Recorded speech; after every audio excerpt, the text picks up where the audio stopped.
Би сакал да информирам за овие 100 дена од кога јас сум министер, заложбата на владата да имаме стабилна, безбедна и просперитетна држава.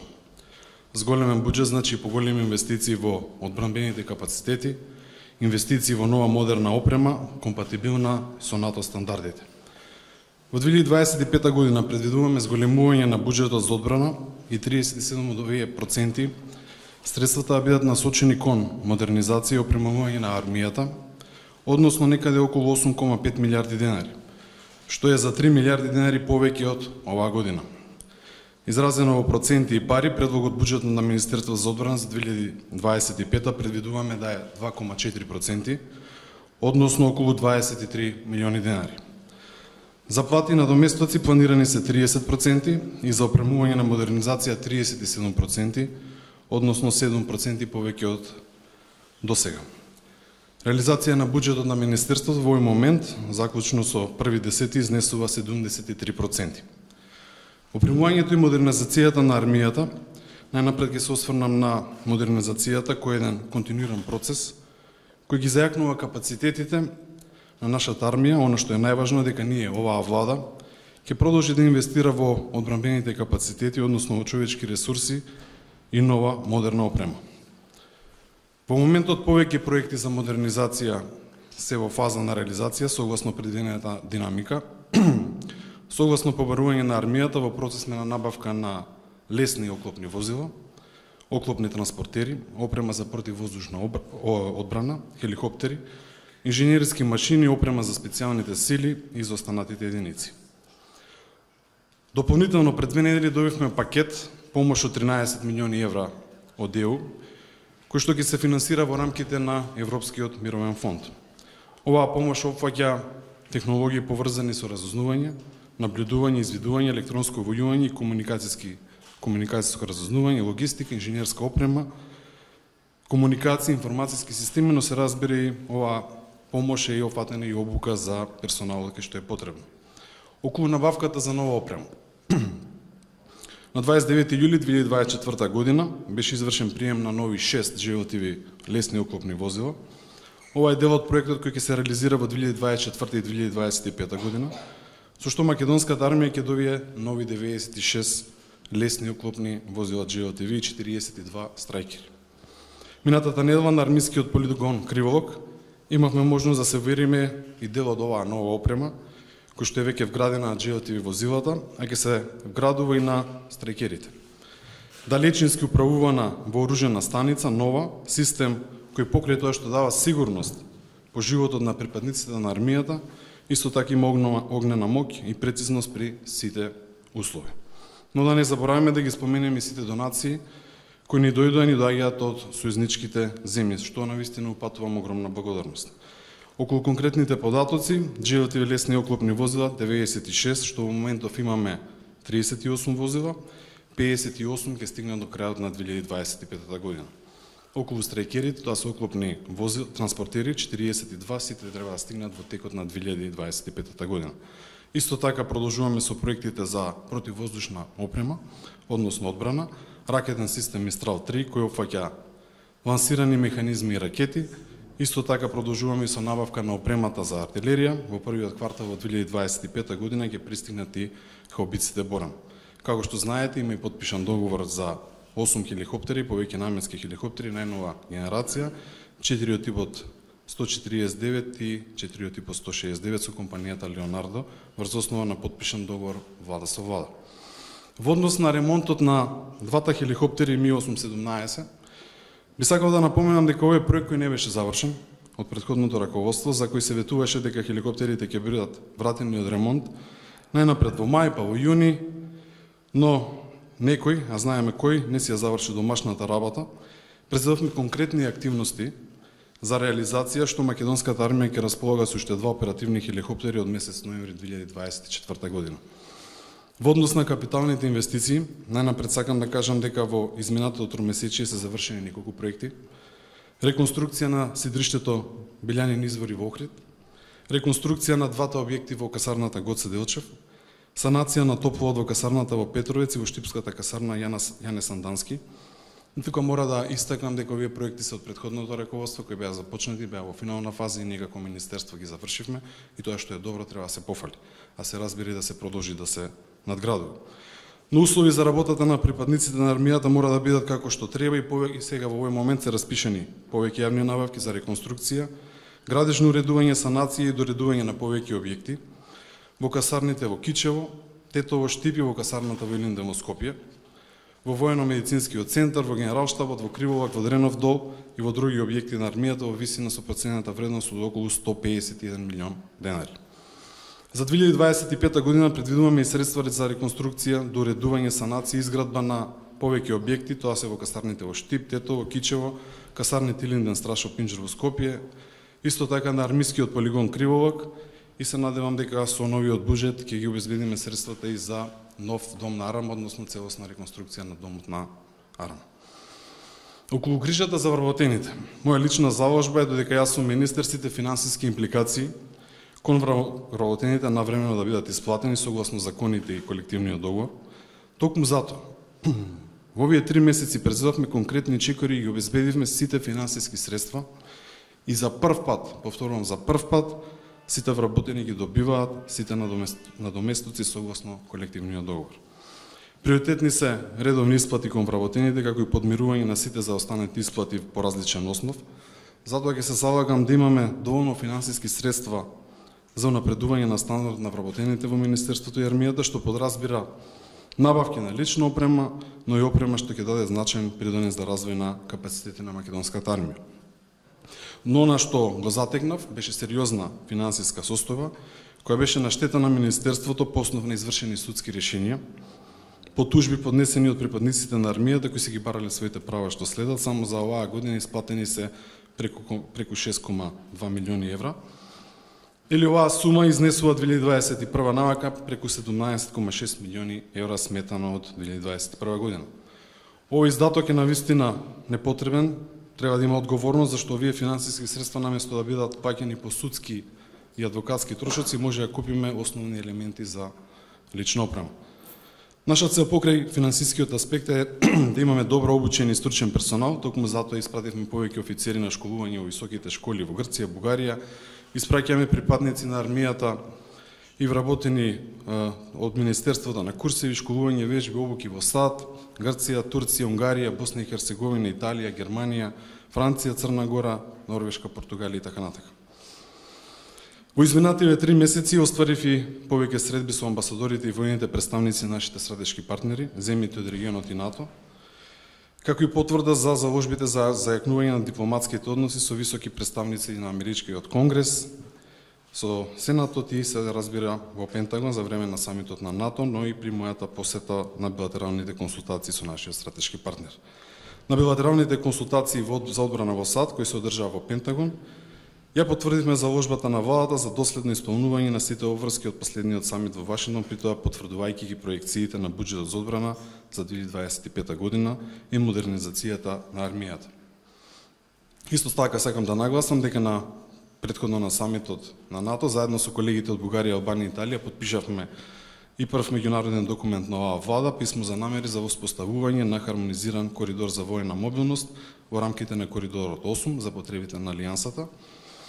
Сакам да ви информирам дека и Романија се заинтересира да биде дел од овој процес, така што на 17 и 18 овој месец во Брисел ќе се подпише уште еден нов фактички анекс на овој договор каде што ќе се приклучи Романија. Исто така во делот на регионалните иницијативи обележавме 25 годишнината од формирање на бригадата на Југоисточна Европа Сибрик, исто така и 8 годишнината од формирањето на балканските медицински сили.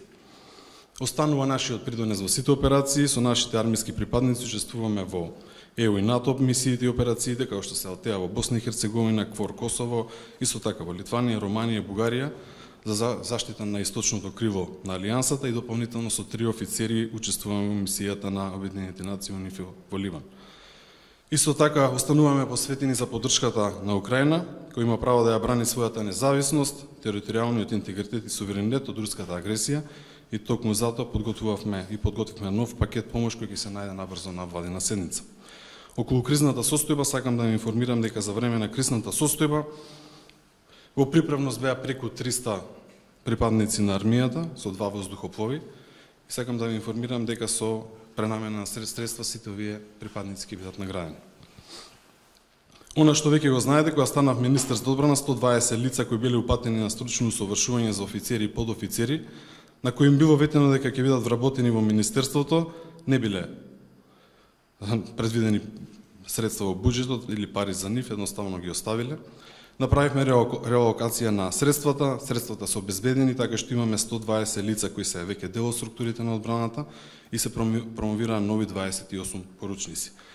Исто така сакам да нагласам дека е потпишан и меморандум за соработка помеѓу Воената академија и Министерството за спорт, каде што ќе имаме нова сала за Воената академија.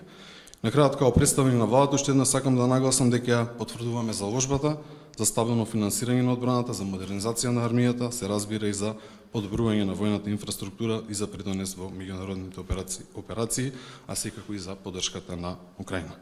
Благодарам, ако имате прашања, повелете.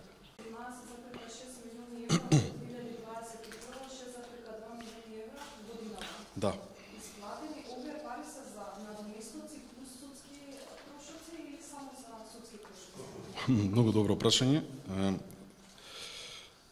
Многу средства се одлеале по основ на судски пресуди, по однос на штети, по однос на оно што било тужено Министерството, но најголем проблем е што тие не биле исплаќени она како што е согласно колективен договор и она што е согласно закон. Наместо да се исплаќаат 32 часа, се исплаќале 8 часа преку време на работа и разни други основи. Иако кога имало премногу жалби, се тужиле, односно имало жалби на основни судови, биле одбивани долго време. Едно време во еден суд, мислам дека во Кичево, се прифаќа дека треба жалбите да се прифатат и процесираат и од тој момент настанува судска пракса и од 2021 година до денеска имаме преку 17 милиони евра по основ на тужби. Она што е препорака и на влада, јас го разговарав ово прашање, е да направиме прво спогодби, за да не се плаќаат за 3000 денари, некое побарување, 90.000 денари судски трошоци. И тоа е навистина огромна сума за Министерството. 17 милиони евра до сега потрошени, тоа ќе бидат одлични средства за лична опрема на сите војска. И навистина ми е жал, затоа сега еден од приоритетите, затоа и го кажав, е најважно да се исплаќаат сите додатоци, се она што е поврзано во рамките на платата, односно колективниот договор. На тој начин ќе немаме можност и ќе нема можност да имаме толку судски пресуди. Секогаш може да се случи и по основ на стража, и па не знам, по основ на прековремено, но ова е масовна злоупотреба, би рекол. Еве и повикувам, бидејќи навистина е одлично прашањето, повикувам има постапка и истрага за ова и го повикувам јавното обвинителство да истражи до крај. Да, повелете, тука сум после.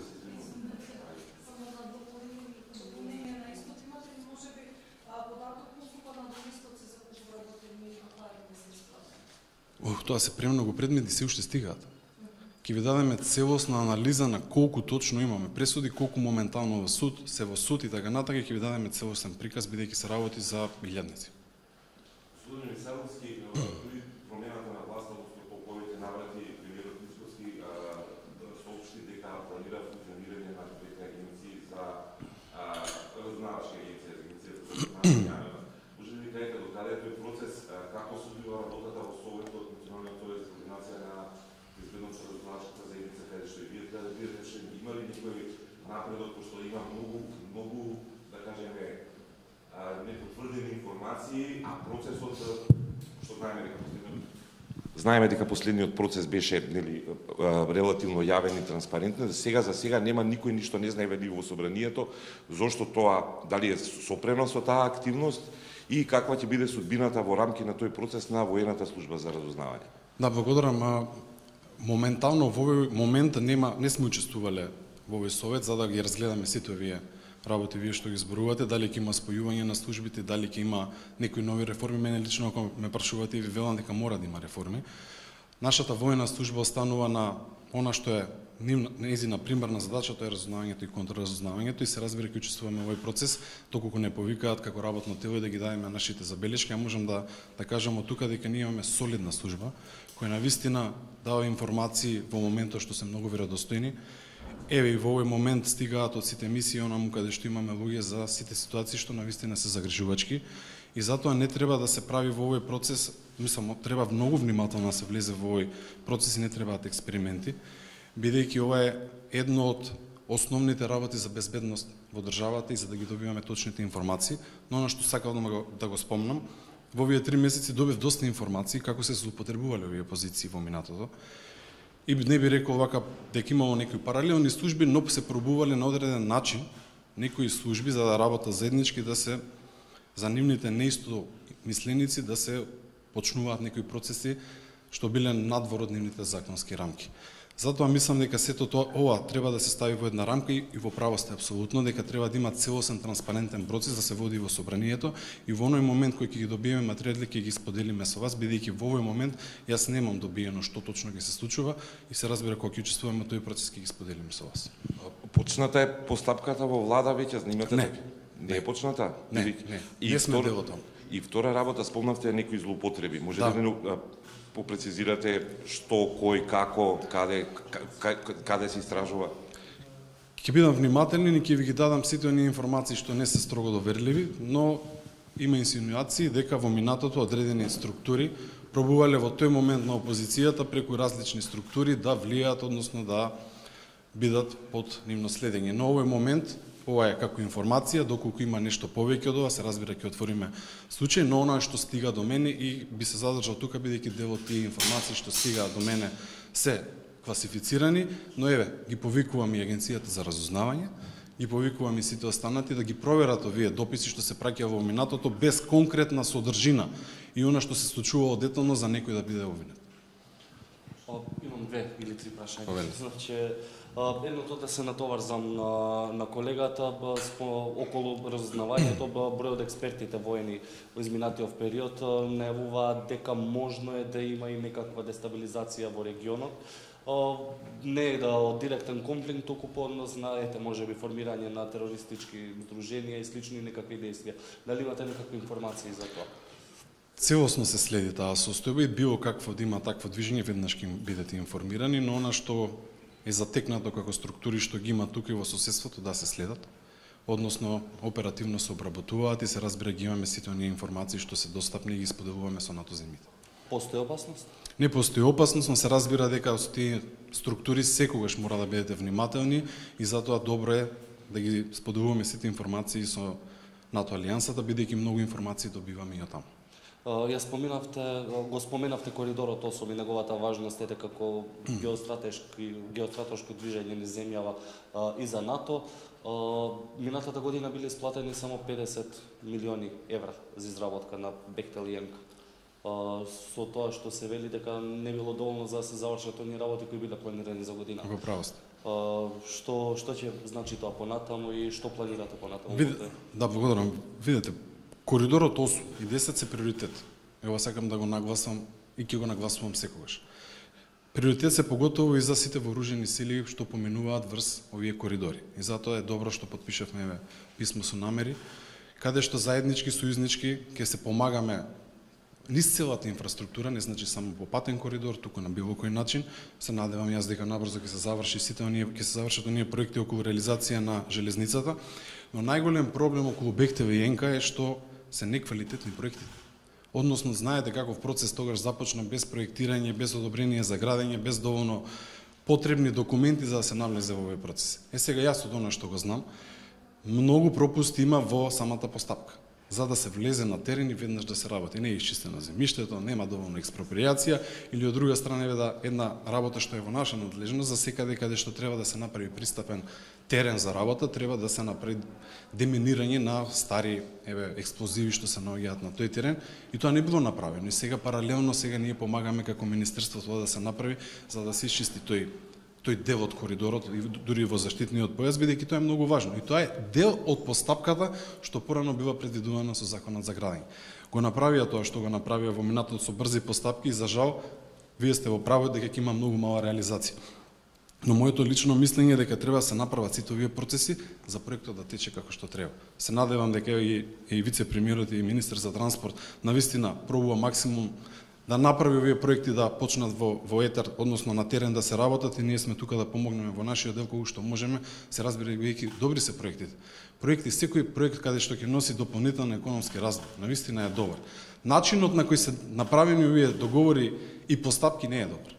Но дали има бенефит ако се завршат сите автопати, ако се направат нови проекти, затоа и преска кажав, ако има проекти од минатото, а се започнат и ние можеме да ги довршиме, мене не ми смета пофалам било која влада. Значи останува Бехтелиенка партнер во односнова, само треба одредени промени во Да, проектот. апсолутно. Ние многу пати кажавме, сега во овој момент да се раскине тој договор ќе не чини милиарди, ако завршиме на суд. Што е навистина голема штета, затоа треба ги сите да си ги засукуваме ракавите и да работиме мако трпно за да имаме подобри проекти. Ако имате добар проект, навистина ќе имате и добра реализација. Уште едно кратко само да што би нас со компанијата која што ја снабдуваше армијата со исхрана, знаеме дека се отруја многу војници. Не би рекол дека се отруја, но благодарам на прашањето, ова е една тема, еве го целиот договор тука го донесов, сите постапки што се превземени и сакам да ви ги посочам сите документи, на јавноста сека разбира и на вас медиумите да ги проверите детално, бидејќи едностранно е раскинат договорот. Многу недостатоци има во овој договор, каде што јас како министр, да не биде било каква политичка одлука или така натака, направив ад-хок тело, работна група, односно комисија, каде што го дозволува овој договор, заедно со Министерството за одбрана, со началникот на Генералштаб и со армијата направивме огромна комисија каде што ги прегледа сите записници, констатираше премногу недостатоци и ми се даде препорака од самата комисија и од армијата да биде раскинат овој договор.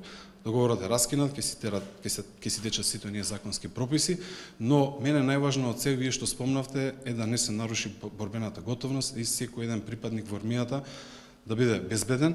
Дали се случиле овие немили настани, да знаете дека се случија и тоа беа преку 60 луѓе, што за жал навистина не би требало да се случува. Јас знам дека во секој договор може да има пропуст, но многу записници стигнаа каде што е потврдена целата постапка дека треба да се раскина договорот. Во овој случај максимално транспарентно побарав и мислења и од правниот сектор во министерството, но и дополнително од адвокат, за да ги видиме сите наводи и навистина има премногу недостатоци, бидејќи материјалот е огромен и сите записници сакам да ги погледнете вие, бидејќи се најдени и од здравствените власти некои видови на бактерии на работни површини и така натака, што при првата опомена дадена на компанијата каде што по договор не ги отстранила, овој момент мораше се раскине договорот.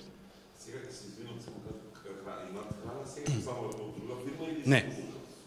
И ова треба да се даде одговор да знаете сите дека согласно колективниот договор што е донесен, секој припадник во армијата и во министерството му следи надоме за хранарина. Бидејќи ќе биде раскинато и е раскинато овој договор, секој еден припадник тука ќе добива хранарина, односно ќе му бидат исплатени средства. Во делот во армијата каде што мора да имаат оброци, тоа веќе го регулиравме и ќе се готви во армијата, бидејќи така било и пред неколку месеци, ги имаме намирниците, се разбира нешто ако фали, дополнително ќе набавиме, но има во иднина две постапки што можеме да ги спроведеме, а тоа е да се исплаќа целосно по колективен договор хранарина, како што многу тука вработени навистина тоа го посакуваат, или да се распише нова постапка за нова компанија што ќе дава оброк, односно кетеринг, и тие средства ги обезбедивме во буџетот, во согласност во она што највише ќе го побара армијата и вработените, така ќе постапи. Министр Ирина Геневска од МТА. Гледајќме се што се случува на Блискиот Исток, особено со Израел, кој е и наш стратешки партнер, имаме и тројца припадници во Унифил во Јужен Либан.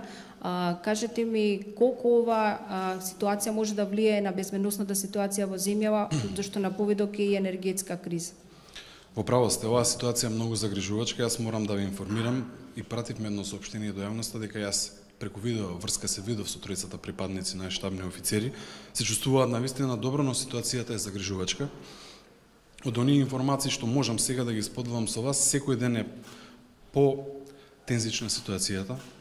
Навистина, нашите, иако се чувствуваат безбедно, они се постојано во бункери, само изминативе 2-3 дена имаше преку 300 ракетни фрлања, односно оштетена е многу инфраструктура во близина на командните центри. Во едниот команден центар имаме еден припадник, во другиот два на исток и на запад, во Накура и Шама, каде што навистина се чувствува голема тензија. Има исто така и борбени дејства, копнени дејства, моментално што навистина се отежнува ситуацијата, да, во право сте, ќе има рефлексија не само во Македонија, ни цела Европа, но еве, од тука да повикам ја да се на дипломатски начин да овие ситуации и ова што се случува навистина да се постигне еден вид на диалог и мир, бидејќи е загрижувачки што се случува не само Блискиот Исток, туку и она што се случува во Украина.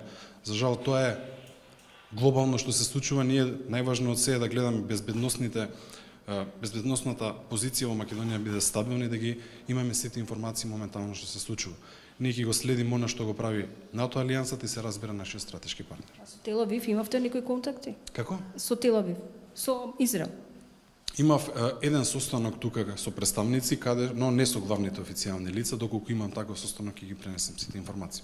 За 2 дена ќе присуствувате на состанок на контакт групата за Украина во Рамштеин. Претпоставам дека ќе стане збори за она барање од Украина за нова опрема и воена помош. Дали, знам дека не можете да кажете за што се работи, дали им е одоволено тоа барање како што бара? Да, благодарам на прашањето. Инаку да знае дека како информација се откажа состанокот во Рамштеин, поради тоа што претседателот Бајден не може да пристигне. Претпоставам, знаете, има таму голема најава за огромен ураган, каде што од 4-та категорија, чинам каде што се откажа тој состанок. Еве сега во овој момент пред да дојдам тука се обидувам да ги спасам картите и она што е резервирано да не се плати, но ние потврдивме делегација, јас како министер, но и претседателката требаше да биде со нас на овој состанок. Во правосте ќе се разговара за дополнителни пакети за се она што може да се помогне, но сакам да ви информирам да знаете дека од вчера како извештај што го добивме од НАТО, ние сме 4-та земја по контрибуции за Украина.